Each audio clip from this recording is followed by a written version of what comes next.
কংগ্ৰেছৰ নিৰ্বাচনী সভাৰ নামত প্ৰহসন মানুহক দেখুৱাই নিৰ্বাচনী সভা পাতিছে কংগ্ৰেছে নিৰ্বাচনী সমিতিৰ সভাখনক লৈ কাৰো আগ্ৰহ নাই প্ৰাৰ্থী নিৰ্বাচনৰ সভাতে উপস্থিত নাথাকিল প্ৰদেশ কংগ্ৰেছৰ তত্ত্বাৱধায়ক জিতেন্দ্ৰ সিং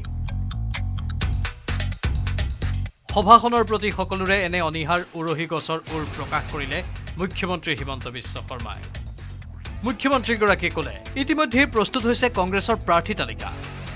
কোটি কোটি টকালৈ নাম সন্নিবিষ্ট কৰা হৈছে কংগ্ৰেছৰ প্ৰাৰ্থী তালিকাত টিকটৰ নামত বিশেষকৈ সংখ্যালঘু সমষ্টিত হৈছে কোটি কোটি টকাৰ লেনদেন টিকটৰ নামত ইনক্লুসিভ মাইণ্ডে সংগ্ৰহ কৰিছে কোটি কোটি টকা মাইনৰিটি সিট বিলাকত কোটি কোটি টকা লেনদেন হৈছে আৰু কোনে লেনদেন কৰিছে ইনক্লুসিভ মাইণ্ড হয় ইনক্লুসিভ মাইণ্ডৰ সক্ষম মাৰুৱা আৰু সুনীল কানুগুলেই প্ৰস্তুত কৰিছে কংগ্ৰেছৰ প্ৰাৰ্থী তালিকা মুখ্যমন্ত্ৰীয়ে লগতে গুৰুতৰ অভিযোগ আনি ক'লে দুয়োজনে অসমত টিকটৰ নামত কোটি কোটি টকা সংগ্ৰহ কৰিছে আৰু এই ইনক্লুসিভ মাইণ্ড সক্ষম মাৰুৱা সুনীল কানেগুলে কোটি কোটি টকা লেনদেন কৰিছে অসমত টিকটৰ নামত মুখ্যমন্ত্ৰীয়ে প্ৰকাশ কৰা অনুসৰি ইনক্লুসিভ মাইণ্ডৰ এই দুগৰাকীৰ সৈতে মুঠ 5 জনে প্ৰস্তুত কৰিছে কংগ্ৰেছৰ প্ৰাৰ্থী তালিকা 5 গৰাকী ব্যক্তিৰ ভিতৰত আছে ৰকিবুল হুছেইন গৌৰৱ গগৈ আৰু ডিকি দত্ত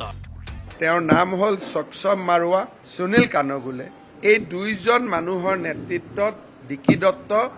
ৰকিবুল হুছেইন গৌৰৱ এই 5 জনে মিলি দুজনৰ পেনেল এজন তিনিজন দুজন কৰি থৈ দিছে আৰু প্ৰাৰ্থী তালিকা প্ৰস্তুত হৈ থকাৰ পাছত কেৱল আনক দেখুৱাই হৈছিল সোমবাৰৰ নিৰ্বাচনী সমিতিৰ বৈঠক এই বৈঠকত প্ৰাৰ্থী তালিকাত ভৰাই দিয়া হৈছে যাৰে তাৰে নাম ইনক্লুসিভ মাইণ্ডৰ তালিকাত এজন দুজনৰ নাম থকাৰ বিপৰীতে বৈঠকৰ তালিকাত এটা সমষ্টিত ভৰোৱা হৈছে 7, 8, 9 জন পৰ্যন্ত কিন্তু ইনক্লুসিভ মাইণ্ডৰ তালিকা অনুসৰিয়ে হ'ব চূড়ান্ত তালিকা এটা এটা সমষ্টিত 7 জন 8 জন 9 জন মানুহৰ নাম সোমাই দিছে এখন মিটিং হ'ল নেকি এটলিষ্ট 3 জনীয়া কৰিব লাগিছিল আসল লিষ্টখনটো ইনক্লুসিভ মাইণ্ডে বনাই দিছে কংগ্ৰেছৰ এই প্ৰাৰ্থী তালিকা সন্দৰ্ভতো বিজেপিৰ প্ৰাৰ্থী তালিকাৰে তুলনা কৰি তিৰ্যক মন্তব্য কৰিলে মুখ্যমন্ত্ৰী হিমন্ত বিশ্ব শৰ্মাই কংগ্ৰেছত টিকেট দিয়া দিনাখন কিমান গণ্ডগোল লাগিব আপোনালোকে চাব কিন্তু ইনক্লুসিভ মাইণ্ডে বহুত টকা কালেকশ্যন কৰি লৈছে মুখ্যমন্ত্ৰীগৰাকীয়ে মনত পেলাই দিলে পূৰ্বে কংগ্ৰেছ নেতাই গোপনে বৈঠক পাতি প্ৰাৰ্থী তালিকা প্ৰস্তুত কৰাৰ কথা কংগ্ৰেছত এনেকুৱা দামী মিটিং হোৱা আগত নাছিলে লুকাই লুকাই আমাৰ দিনত মিটিং কৰিছিল ইভেন মিটিঙৰ ভেনুটোও জানিব নিদিয়ে আগৰ লিডাৰবিলাক তিৰ্যক মন্তব্যৰে মুখ্যমন্ত্ৰীয়ে কটাক্ষ কৰিবলৈ নাপাহৰিলে ইনক্লুসিভ মাইণ্ডৰ সক্ষম মাৰুৱা আৰু সুনীল কানুগুলেকো কিবা বোলে হাৰ্ভাৰ্ডত পঢ়ি আহিছিলে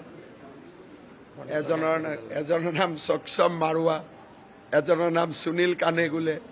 অসমত আমি শিকাম যে হাৰ্ভাৰ্ডতকৈ কটন কলেজ ওপৰত আছে